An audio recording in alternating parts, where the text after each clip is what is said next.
আগে দুটো দুটো করে 4টা চ্যাপ্টার আমি পড়িয়েছিলাম, দুটো গদ্য এবং দুটো পদ্য, তাই তো?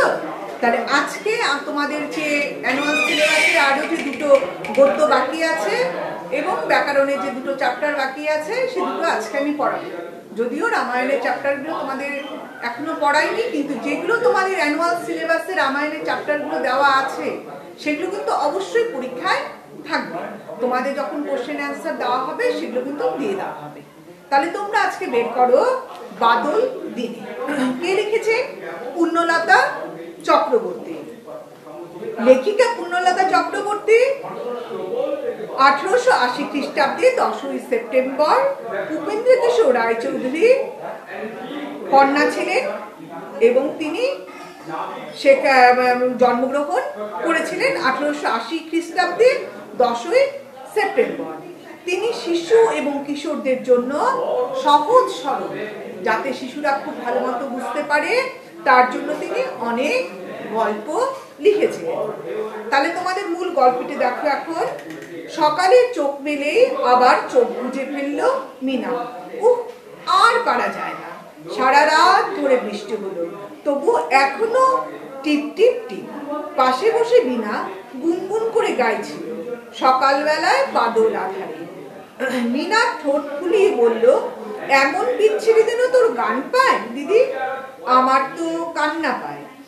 বিনা হেসে বলল, তুই যে বাদলা দিনে দু চোখে দেখতে পারিস না তাই তোর কান্না পায়। আমি বাদল ভালোবাসি তাই আমার গান পায়। নে এখন উঠে মুখ ধুয়ে চা খাবি চল।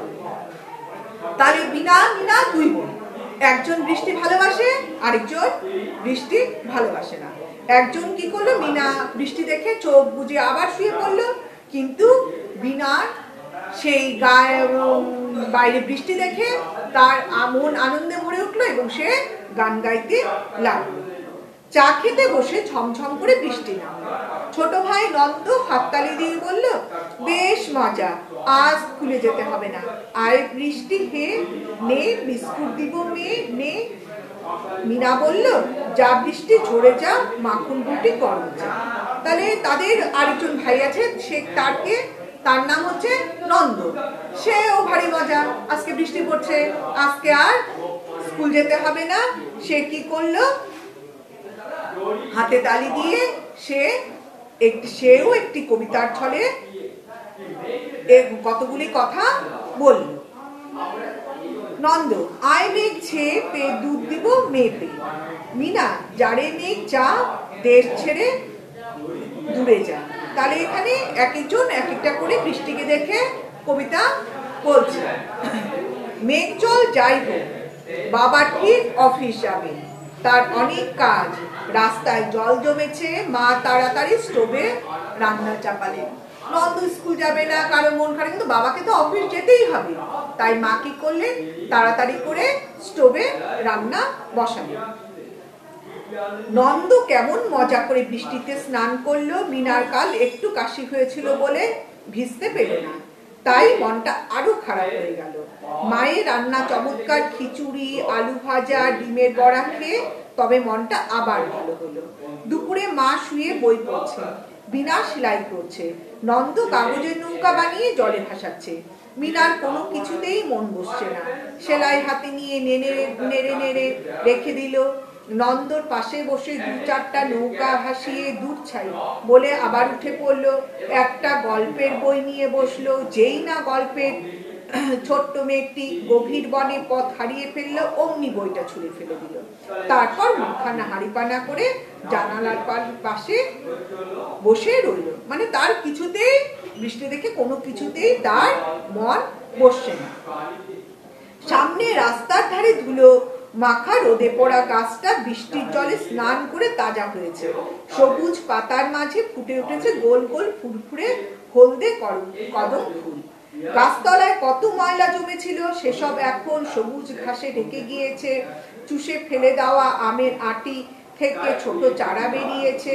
কচি কলা পাতা চিকচিক করছে। শ্যাওড়া পড়া পাঁচিলগুলো মনে হলো যেন সবুজ মখমল দিয়ে মোড়া। দেখতে দেখতে হাড়ি মুখপানা হাসি মুখ হয়ে এলো।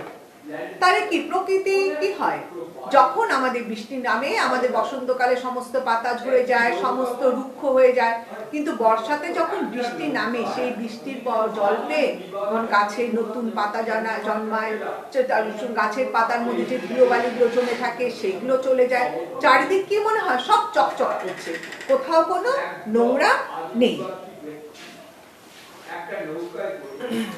হঠাৎ খিড়খিড় করে জোরে হেসে উঠলো মিনা।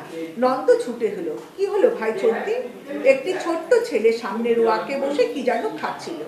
ওই বড় ছেলেটা তার হাত থেকে খাবারটা ছিনিয়ে নিয়ে পালাতে গিয়ে পা পিছলে হি জানালা দিয়ে দেখে নন্দ হো হো করে হেসে উঠল।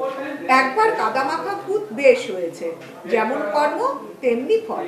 ছোট্ট ছেলেটি সামনে রোয়াকে সামনে বসে খাচ্ছিল, ওই বড় ছেলেটা তার হাত থেকে যখন খাবারটা ছিনিয়ে নিতে গেল কি হলো, পড়ে গেল পিছলে গিয়ে। তাই দেখে নন্দ কি করলো, সে কাদামাখা হয়ে গিয়েছিল, তার জন্য নন্দ কি করলো, হো হো করে হেসে উঠল। বিকেলে আবার কালো মেঘে আকাশ ছেয়ে গেল, বাদল মেঘে গুরু গুরু বাজলো, মাদল বাজলো, শুরু হলো ঝোড়ো হাওয়ার পাগলা নাচন। বৃষ্টি নামবার ঠিক আগেই বাবা বাড়ি ফিরলেন। ভেতরে ঢুকেই বেশ লোভনীয় একটা গন্ধ তার নাকে এলো, কানে এলো একটা মিষ্টি গানের সুর। দেখলেন মা গরম হালুয়া তৈরি করছেন, আর বিনা মিনা চায়ের টেবিল সাজাতে সাজাতে গান করছে, মেঘের জটা উড়িয়ে দিয়ে নৃত্য কেড়ে নন্দ গাইতে পারে না, সে ওদের গানের তালে তালে হেলে দিলে নৃত্য করছে। তার মানে বৃষ্টির দিনে যে বৃষ্টি যে হচ্ছে সেই বৃষ্টির দিনটাকে ওরা খুব ভালোভাবে উপভোগ করলো। এখন তোমাদের নিজেদের শব্দার্থগুলো রয়েছে, সেই শব্দার্থগুলো তোমরা খুব ভালোভাবে পড়বে। এখন হচ্ছে পেন্সিলটা বের করো, সবাই পেন্সিল বের করো। পেন্সিল বের করে তোমাদের যে বন্ধনীর মধ্যে সঠিক উত্তরটি মধ্যে রাইট চিহ্ন দাও, সেটা তোমরা দাগিয়ে নাও। সকালে চোখ মেলে আবার চোখ বুজে ফেললো কে? বিনা না মিনা? তোমাদের সকল প্রথমেই লেখা আছে সকালে চোখ মেলে আবার চোখ বুজে ফেললো মিনা, তাহলে মিনাতে তোমরা রাইট চিহ্ন দাও। রাস্তায় জল জমেছে, মা তাড়াতাড়ি স্টোভে রান্না চাপালেন, স্টোভেতে রাইট চিহ্ন দাও। মিনার কাল একটু জ্বর, মিনার কালে একটু কাশি হয়েছিল, তাহলে তোমরা কাশিতে রাইট চিহ্ন দাও। হঠাৎ খিলখিল করে জোরে হেসে উঠল কে? হঠাৎ খিলখিল করে জোরে হেসে উঠল মিনা, তাহলে তোমরা মিনাতে রাইট চিহ্ন দাও। সন্ধ্যা নামার ঠিক আগেই বাবা বাড়ি ফিরলেন, এটা হবে না। বৃষ্টি নামবার ঠিক আগেই বাবা বাড়ি ফিরলেন, তাহলে তোমরা বৃষ্টিতে রাইট চিহ্ন দাও। ঠিক আছে, তাহলে কি হবে? বৃষ্টি নামার ঠিক আগেই বাবা বাড়ি ফিরলেন। মিনা বলল যা বৃষ্টি ঝরে যা। আচ্ছা, তোমাদের যে ঠিক ভুল যে তোমাদের রয়েছে সেগুলো তোমরা গল্পটা ভালো মতন পড়বে, গল্পটা ভালো মতন পড়ে তোমরা দাগিয়ে নেবে, ঠিক আছে? এবং এই শূন্যস্থান পূরণ বাম দিক ডান দিক এগুলা তোমরা গল্পটা ভালো মতন পড়বে, গল্পটা ভালো মতন পড়ে তোমরা বাড়িতে করবে। তারপরে তোমাদের যে পাঁচের প্রশ্নগুলো রয়েছে সেগুলো দেখো। বিনা সকালবেলায় কোন গান গাইছিল? এই দেখো, চাকরির নামলো তখন নন্দ। আচ্ছা, বিনা কি করছিল? গুনগুন করে গান গাইছিল সকালবেলায় বাদল আধারে, তাই না? এই গানটি বিনা গাইছিল। মিনা ছোট ভাইয়ের নাম কি? মিনা ছোট ভাইয়ের নাম হচ্ছে নন্দ। মা কিসে রান্না করলেন? মা স্টোভে রান্না করলেন। মিনা বৃষ্টিতে স্নান করতে পারলো না কেন? কারণ মিনার কাশি হয়েছিল, তাই না? সেই জন্য সে বৃষ্টিতে স্নান করতে পারলো না। এইভাবে তোমরা যে প্রশ্নগুলি আছে সেই প্রশ্নগুলি শিখবে।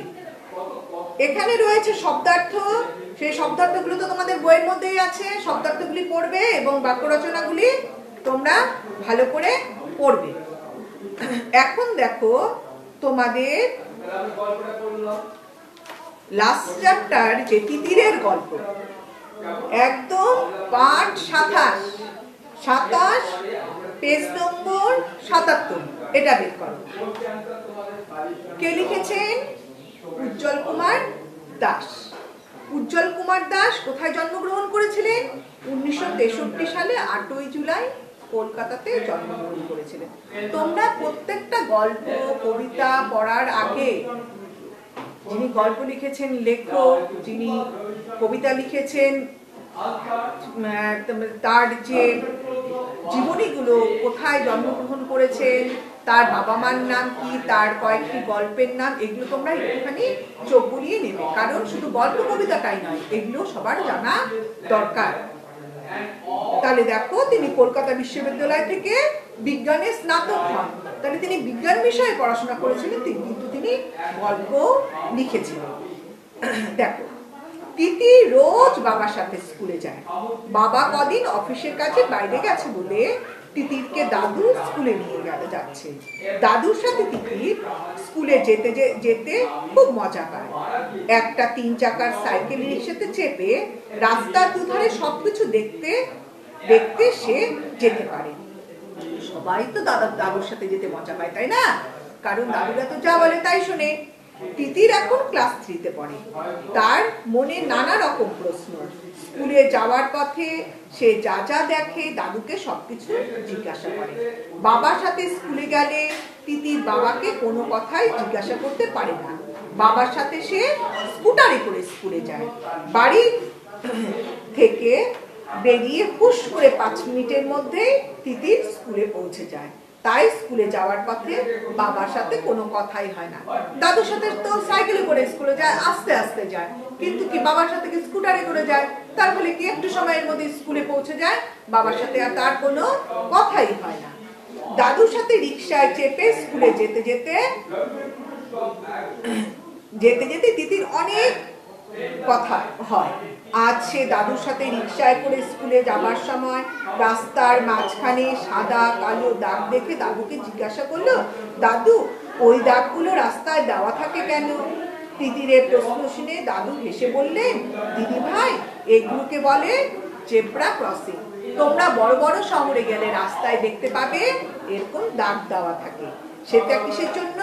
তিতির বলে, না কেন জেব্রা ক্রসিংটা কেন?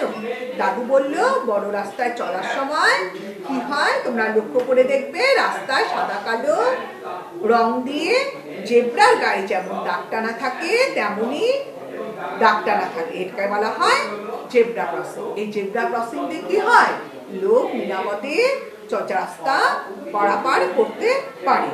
আর এই কথা শুনে তোমাকে বলতে ভুলে যাচ্ছিলাম, রাস্তা পার হওয়ার সময় কিন্তু ডান দিক বাম দিক ভালোভাবে দেখে তবেই রাস্তা পার হতে হয়। দাদুর কথা শুনে তিতির বলল, আচ্ছা দাদু, একটু বড় হয়ে আমি যখন একা একা রাস্তা পার হব তোমার কথাগুলো মনে রাখবো। তারপর তিতির আবার তার দাদুকে প্রশ্ন করে, আচ্ছা দাদু, রাস্তার মাঝখানে অনেক সময় পুলিশ দাঁড়িয়ে থাকে কেন? দাদু বললেন, হ্যাঁ দিদি ভাই, তুমি ঠিক দেখেছো, ওদের বলে ট্রাফিক পুলিশ। যেখানে জেব্রা ক্রসিং থাকে না সেখানে ট্রাফিক পুলিশেরা কি করে, হাতের ইশারায় দরকার মতো গাড়ি থামায় এবং চলতে বলে। দাদুর কথা শুনে তিতির খুব অবাক হয়ে বলে, বলো কি গো, তাহলে তো ট্রাফিক পুলিশের অনেক ক্ষমতা। হ্যাঁ গো দিদি ভাই, তুমি ঠিক বলেছো। আচ্ছা দিদি ভাই, ট্রাফিক লাইট তুমি কোনোদিন দেখেছো? ট্রাফিক লাইট শব্দটা শুনে তিতির কেমন ঘাবড়ে গেল, কারণ ট্রাফিক লাইট এই কথাটা ও শোনেনি। তিতিরের মুখ দেখে দাদু বুঝতে পারলে তিতির আগে ট্রাফিক লাইটটার সঙ্গে পরিচিত নয়, তাই সে ঘাবড়ে গিয়েছিল। সাইকেল রিক্সা ধীরে ধীরে তিতিরের স্কুল দিকে এগিয়ে যাচ্ছে। একটু এগোতে রাস্তার মোড়ের পাশে ট্রাফিক লাইটের আলোকস্তম্ভ দেখে তিতিরকে দাদু বললেন, ওই দেখো দিদি ভাই, ট্রাফিক লাইট। ট্রাফিক লাইট দেখে তিতির বলল, ওই আলোকস্তম্ভ তো ও তো আমি আগেই দেখেছি, কিন্তু ওটাকে ট্রাফিক লাইট বলে সেটা জানতাম না। মানে তিতির ওই লাইটটাকে দেখেছে, কিন্তু এটাকে যে ট্রাফিক লাইট বলে সেটা তিতির জানত। দাদু বললেন, ওই ট্রাফিক লাইটের আলোর স্তম্ভে থাকে লাল, হলুদ ও সবুজ রঙের আলো। এই 3 রঙের আলো দিয়ে আমরা বুঝতে পারি কখন রাস্তায় চলতে হবে, কখন থামতে হবে, কখন রাস্তা পার হবে। এ কথা শুনে তিতির বলল, এটা আবার কি রকম? দাদু বললেন, আরে সেই কথাই তো তোমায় এবার বলবো। খুব মন দিয়ে শুনবে, কিন্তু ওই আলো জ্বালার মানে যদি ঠিক মতো না জানো তাহলে তুমি রাস্তায় চলতে পারবে না। অর্থাৎ লাল, হলুদ আর সবুজ কোন আলো জ্বললে কি করতে হবে সেটাকে তোমাকে সঠিকভাবে আগে জানতে হবে। এবার শোনো, ওই আলোকস্তম্ভে লাল আলো জ্বললে রাস্তার যানবাহনকে থেমে যেতে হয়, তখন কেবল পায়ে হাঁটা মানুষজন পার হয়। আর যখন হলুদ আলো জ্বলবে তখন যানবাহনে চলা শুরু করার মতো প্রস্তুত হতে হয়, আর সবুজ আলো জ্বললে যানবাহন চলতে শুরু করে। এ কথা বলে তিতির দাদুকে বললেন, দিদি ভাই, আলোগুলোর মানে মনে থাকবে? তিতির মাথা নেড়ে বলল, হ্যাঁ দাদু, মনে থাকবে। দাদু বললেন, পথ চলার জন্য আরো দু একটা কথা তোমাকে বলা হয়নি। পথ চলার সময় সব সময় বাদিক দিয়ে চলবে। যেখানে ফুটপাত থাকবে সে সব সময় চেষ্টা করবে ফুটপাত দিয়ে চলতে। বাস বা গাড়ির জন্য নির্দিষ্ট স্টপেজ থেকে ভালোভাবে থামলে তবেই গাড়িতে উঠবে বা নামবে। এসব নিয়ম যদি ঠিকঠাক মেনে চলো তাহলে তোমার কোনো ভয় থাকবে না। তাহলে দাদু তিতিরকে কিভাবে রাস্তায় চলতে হবে, কিভাবে গাড়িতে উঠতে হবে, তা সমস্ত কিছু খুব ভালোভাবে শিখিয়ে দিল।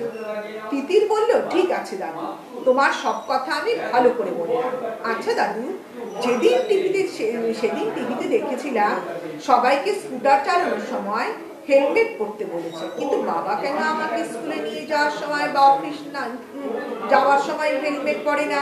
তিতিরের কথা শুনে দাদু বললেন, তোমার বাবা খুব অন্যায় কাজ করে। এরপর তোমাকে যেদিন বাবা স্কুলে নিয়ে যাবে সেদিন তুমি বলবে, তোমরা দুজনেই যদি হেলমেট না করো তোমাদের কঠিন শাস্তি হতে পারে, আর তাও যদি না শোনো তাহলে স্কুলে যেতে চাইবে। দেখবে বাবা কিরকম যত্ন। বাবা তখন জিজ্ঞাসা করলো, বাবা তো হেলমেট পরে না। তখন দাদু বলল, স্কুলে যখন যাবে তুমিও হেলমেট পরবে। দাদু তোমরা যদি দুজনেই হেলমেট না পরো তাহলে তুমি বাবাকে বলবে যে আমি স্কুলে যাব। ঠিক আছে? তাহলে তোমরা কি করবে, গল্পটা ভালো মতন আগে পড়বে, খুব ভালো মতো 5 বার পড়বে, পড়ে নিয়ে শব্দার্থগুলি পড়বে। এখন হচ্ছে বন্ধনীর মধ্যে সঠিক উত্তর। তিতির রোজ বাবা না দাদুর সাথে স্কুলে যায়? তিতির রোজ বাবা দাদুর সাথে স্কুলে যায়। তিতির কোন ক্লাসে পড়ে? আচ্ছা, তিতির রোজ কার সাথে স্কুলে যায়? তিতির রোজ বাবার সাথে স্কুলে যায়। তাহলে তোমরা এখানে বাবার তে রাইট চিহ্ন দেবে। ঠিক আছে? এখানে বাবাতে রাইট চিহ্ন দিবে। তিতির কোন ক্লাসে পড়ে? আচ্ছা, তিতির ক্লাস 3 তে পড়ে। তাহলে তোমরা এখানে কি করবে? 3 তে রাইট চিহ্ন দেবে। তিতির বাড়ি থেকে বেরিয়ে 5-10 মিনিটের মধ্যে স্কুলে পৌঁছে যায়, 5 মিনিটের মধ্যে স্কুলে পৌঁছে যায়। লাল না হলুদ আলো জ্বলে তখন যানবাহন চলা শুরু হয়। কোন আলো জ্বললে যানবাহন চলা শুরু হয়? তোমাদের এখানে দেওয়া আছে, দেখো। দাদু যে শিখিয়ে দিয়েছিল, কি হয়? লাল আলো জ্বললে রাস্তায় যানবাহনকে থেমে যেতে হয়, তখন কেবলমাত্র কি হয়? পায়ে হাঁটা মানুষজন পার হবে। আর হলুদ আলো যখন চলে তখন যানবাহন চলা শুরু করার জন্য প্রস্তুত হয়, আর সবুজ আলো জ্বললে যানবাহন চলতে শুরু করে।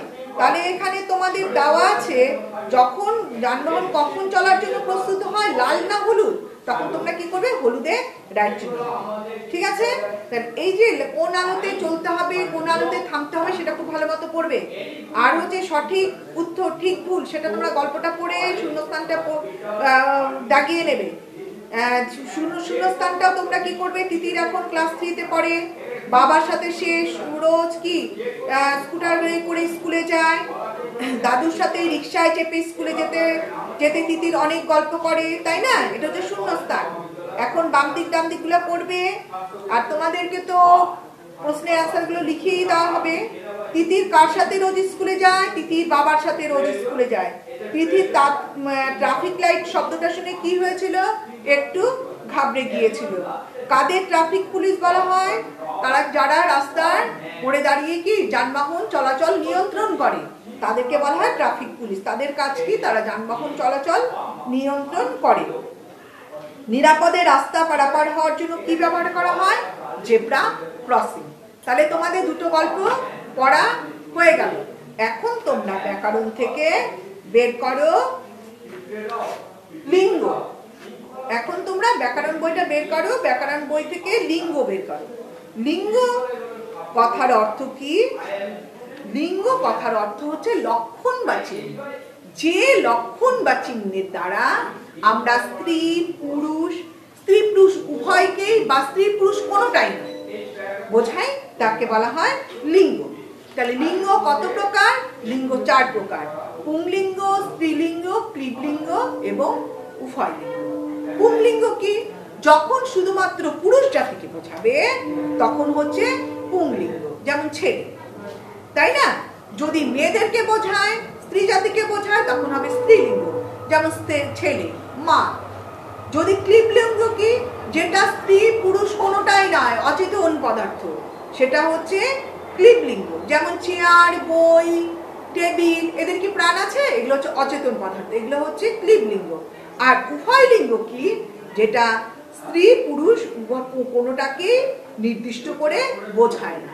যেমন আমরা যদি বলি কবি, সে ছেলে কবি হতে পারে, মেয়ে কবি হতে পারে। যদি আমরা বলি শিশু, সে শিশুটি ছেলেও হতে পারে, মেয়েও হতে পারে। এটা হচ্ছে উভয় লিঙ্গ।